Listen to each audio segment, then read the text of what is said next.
રાજકોટના ગોંડલમાં જયરાજસિંહ જાડેજાના ઇશારે પોલીસ નિર્દોષ લોકોને હેરાન કરતી હોવાનો પાટીદાર નેતા અલ્પેશ કથિરિયાએ આરોપ લગાવ્યો છે અને ગૃહ રાજ્યમંત્રી હર્ષ સંઘવીને મળી અલ્પેશ કથિરિયાએ રજૂઆત કરી।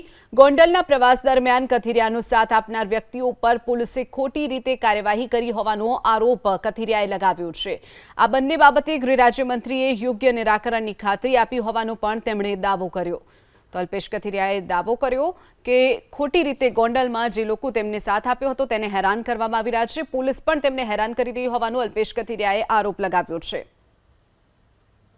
છેલ્લા 3-4 દિવસમાં ગોંડલમાં અલગ અલગ જે ગુનાઓ દાખલ થયા એમાં જે પણ મુખ્ય વ્યક્તિ છે એની ધરપકડ કરે એમાં અમને કોઈ વાંધો નથી, પણ જે વ્યક્તિને કંઈ લેવા દેવા નથી, માત્ર અમારી સાથે સમર્થનમાં હોય, ત્યાં સાથે આવ્યા હોય, ગોંડલ દર્શન યાત્રામાં એવા વ્યક્તિઓને કોઈના કહેવાથી એના નામ વધુ તપાસના ભાગરૂપે ખોલી અને ખોટી રીતે મદદગારીમાં ગુનામાં સંડોવણી થઈ રહી છે।